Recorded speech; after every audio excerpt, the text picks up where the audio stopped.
तो मध्य प्रदेश के कटनी की अर्चना तिवारी को लापता हुए 12 दिन बीत गए, पर अब भी पुलिस के हाथ खाली हैं। इंदौर से 7 अगस्त को कटनी के लिए ट्रेन से चली अर्चना की तलाश के लिए कई जगह सर्च ऑपरेशन चलाया गया। और बड़ा सवाल यही है कि आखिर ट्रेन के सफर के बीच में ऐसा क्या हुआ कि अर्चना लापता हो गई है, लेकिन कहीं इसका पता यहां पर नहीं चल पा रहा है। रेल और वन विभाग की संयुक्त 4 टीमें तलाश में जुटी हुई हैं। जैसे जैसे अर्चना की गुमशुदगी के दिन बीत रहे हैं, अर्चना का परिवार का दर्द भी गहराता जा रहा है। उसके चाचा ने ह्यूमन ट्रैफिकिंग का आरोप भी यहां पर लगा दिया है। अर्चना इंदौर के गर्ल्स हॉस्टल में रहकर सिविल जज की परीक्षा की तैयारी कर रही थी और इंदौर से चलने के बाद सफर के दौरान ट्रेन से उसने घर वालों से बात भी की थी। अब पुलिस ने इस मामले में ऑल इंडिया सर्च का आदेश भी दे दिया है, लेकिन फिलहाल अब पुलिस के हाथ खाली हैं। अभी तक पता नहीं चल पाया है और सिविल जज की तैयारी, पीसीएसजे की तैयारी करने के लिए इंदौर में रहती थी और इंदौर से वो कटनी के लिए चली थी, लेकिन फिलहाल वो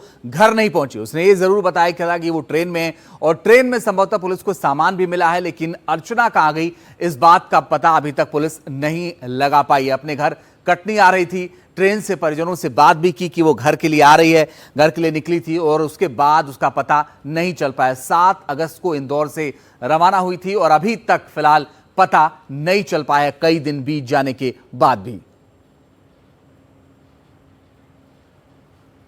7 अगस्त से बेटी जो है इंदौर से कटनी आ रही थी, बीच में ये घटना हो जाती है। पुलिस जो है मानव तस्करी का मामला है, उसको ध्यान नहीं दे रही। अब ये यहाँ वहाँ देखने का मामला नहीं है, ये कहीं बड़े स्थानों में छुपा के रखा गया है। ये छोटा मोटा मामला नहीं है, ये बहुत बड़ा मामला है। मानव तस्करी चल रही है। उसी ट्रेन में दूसरे दिन जो है जहर खुरानी होती है। एक शुक्ला जी हैं, उनका बच्चा भाई है, वो पीतमपुर में होता है, मिलता है और भोपाल से चलता है और पिपरिया के पास उसके पास जहर खुरानी होती है। अभी तक उसका कोई पता नहीं है। तो आपने देखा, अभी तलाश यहां पर जारी है अर्चना की, और तमाम एंगल से अब पुलिस यहां पर खंगाल रही है कि कोई हादसा बीच में तो नहीं हो गया या कोई ह्यूमन ट्रैफिकिंग का एंगल भी यहां पर हो सकता है, जिस तरह से अब चाचा जो है वो ये सवाल अर्चना के यहां पर खड़ा कर रहे हैं।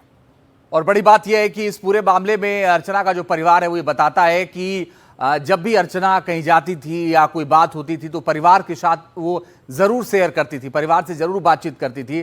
आकाश द्विवेदी हमारे सहयोगी ज्यादा जानकारी के लिए इस वक्त जुड़ गए हैं। आकाश, पुलिस की जांच कहां तक पहुंची है? देखिए, पुलिस अलग अलग एंगल्स पर जांच कर रही है। क्या अर्चना का अपहरण हुआ, उसे अगवा किया गया, या फिर किसी साजिश का शिकार हुई, या वो खुद जानबूझकर कहीं चली गई। इन 3 एंगलों पर अलग अलग टीमें 3 बनाई गई हैं, जिसमें 25 सदस्य हैं, क्योंकि आखिरी लोकेशन भोपाल के रानी कमलापति रेलवे स्टेशन की मिली, जहां उसने फोन पर कहीं बातचीत की। इसके बाद इटारसी स्टेशन के पास मोबाइल ऑन होता है कि इंटरनेट कॉलिंग होती है, और फिर से कहीं कोई लोकेशन अर्चना का नहीं मिला। लगातार आसपास के जंगलों में और इंदौर से लेकर बिलासपुर जीआरपी तक तलाशी अभियान चलाया गया, सीसीटीवी फुटेज देखा गया, लेकिन कहीं भी अर्चना नहीं दिखी है। अब जो कॉल डिटेल्स निकाली जा रही हैं, उसमें अर्चना किससे फ्रीक्वेंटली बात करती थी, किससे बहुत ज़्यादा बात करती थी, उस आधार पर ग्वालियर से एक आरक्षक को पुलिस जीआरपी पुलिस भोपाल की जो है वो अपने साथ लेकर आई है, उससे पूछताछ की जा रही है। क्योंकि इस आरक्षक ने एक टिकट भी इंदौर से ग्वालियर के लिए कराया था, लेकिन उसका दावा यह है कि इस टिकट पर यात्रा नहीं हुई, यानी कि अर्चना ने ट्रेवल नहीं किया। लेकिन ये टिकट क्यों कराया गया और अर्चना और इस आरक्षक जिसका नाम राम है उसके बीच क्या संबंध था? क्योंकि अर्चना एडवोकेट थी, कई क्लाइंट्स भी उसके हैं, ऐसे में क्लाइंट्स से भी लगातार बातचीत होती थी, तो उनसे 1 to 1 चर्चा जीआरपी पुलिस की टीम कर रही है। इसके अलावा जो सहेलियां हैं, जो परिजन हैं, या जो अन्य लोग हैं जिनसे लगातार बहुत ज़्यादा देर तक बात होती थी, उनसे पूछताछ की जा रही है। लेकिन अभी तक कोई बहुत बड़ा सुराग पुलिस के हाथ नहीं लगा है। जो राम को पुलिस ने साथ में लिया है, अब इससे पूछताछ के बाद कुछ अहम कड़ियां खुलने की उम्मीद है। देखिए, कहा यह भी जा रहा है कि अपहरण की संभावना बहुत बताइए संक्षिप्त में, ये जो ह्यूमन ट्रैफिकिंग की अंदेशा यहाँ पर चाचा जता रहे हैं उसके, इस पर पुलिस कुछ कह रही है? क्या इस दिशा में भी जांच हो रही है? देखिए, रेल एसपी से मेरी बात हुई थी, उन्होंने यही बात बताया कि इसकी संभावना बहुत कम है, क्योंकि अर्चना एक समझदार युवती थी, वो एडवोकेट थी, और कोई बहला फुसलाकर उससे ले जाए वो कहीं सीसीटीवी में अब तक नहीं देखा गया है, किसी भी स्टेशन पर नहीं देखा गया है। अगर संभवतः ट्रेन आउटर पे रुकी हो, जिसकी पुष्टि अभी नहीं हो पाई है, तो वहां ठीक है, आप नजर बना के रखिएगा। आकाश, लगातार आपसे अपडेट लेते रहेंगे। तो पुलिस की जांच जारी है और उम्मीद है कि जल्दी इस पूरे मामले का खुलासा होगा।